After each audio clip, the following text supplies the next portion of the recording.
नमस्कार, आप देख रहे हैं MP1 और मैं हूं MP वाणी। शुरू करते हैं आज की बड़ी खबर के साथ। ब्रेकिंग न्यूज, एनडीए की धांसू जीत, उपराष्ट्रपति बने सीपी राधाकृष्णन। बिग अपडेट, उपराष्ट्रपति चुनाव में उलटफेर, विपक्ष में क्रॉस वोटिंग, 14 सांसदों ने दिया धोखा नमस्कार। भारत के नए उपराष्ट्रपति का फैसला हो गया। एनडीए के सीपी राधाकृष्णन ने विपक्ष के सुदर्शन रेड्डी को हराकर बड़ी जीत हासिल की। That Shri C.P. Radhakrishnan has been duly elected to the office of Vice President of India.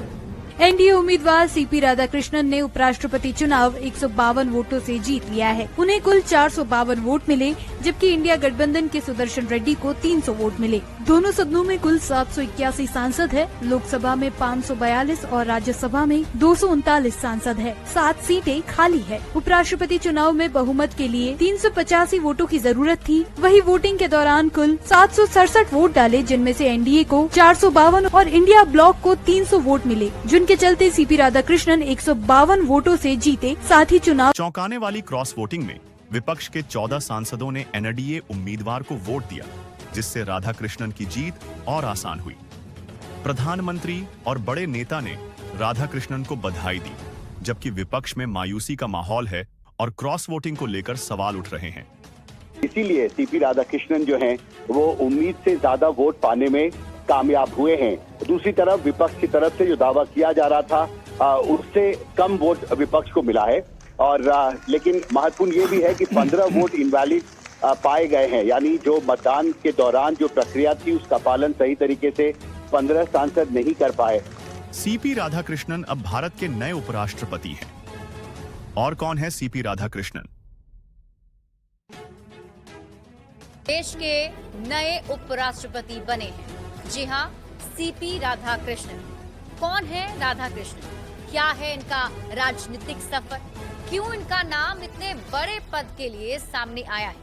आज हम आपको सब कुछ विस्तार से बताएंगे कि सीपी राधाकृष्णन को एनडीए ने इतने बड़े पद के लिए उम्मीदवार क्यों चुना। उपराष्ट्रपति का चुनाव लड़ने और जीतने वाले सीपी राधाकृष्णन महाराष्ट्र के राज्यपाल हैं। लेकिन ये केवल एक प्रशासनिक चेहरा नहीं है, बल्कि इनकी जड़ें, इनका इतिहास राष्ट्रीय स्वयंसेवक संघ से जुड़ा है। सीपी राधाकृष्णन का राजनीतिक अनुभव बेहद लंबा और मुख्तलिफ रहा है। इसके साथ ही आपको बताते हैं, सीपी राधाकृष्णन तमिलनाडु के तिरुपुर में साल 1957 में जन्मे थे। फिर छात्र जीवन में राधाकृष्णन ने अपने राजनीतिक सफर की शुरुआत की थी छात्र आंदोलन से। 1974 में जनसंघ की राज्य कार्यकारिणी के सदस्य बने और फिर भारतीय जनता पार्टी के साथ लंबे समय तक जुड़े रहे। उन्होंने दक्षिण भारत में बीजेपी को जमीन पर खड़ा करने में अहम भूमिका निभाई, खासकर तमिलनाडु में। राधाकृष्णन 2 बार कोयम्बटूर से लोकसभा सांसद चुने गए, 1998 और 1999 में। 2004 में वो भारत की ओर से संयुक्त राष्ट्र महासभा में हिस्सा भी लेने गए थे और वो ताइवान का दौरा करने वाले पहले भारतीय सांसदों में से एक थे। हालांकि 2004, 2014 और 2019 में उन्हें लोकसभा चुनाव में हार मिली, लेकिन पार्टी नेतृत्व का भरोसा उन पर बरकरार रहा।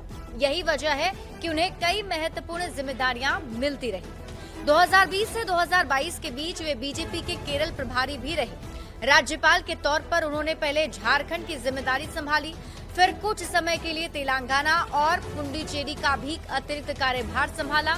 1 साल पहले जुलाई 2024 में महाराष्ट्र के राज्यपाल बने थे।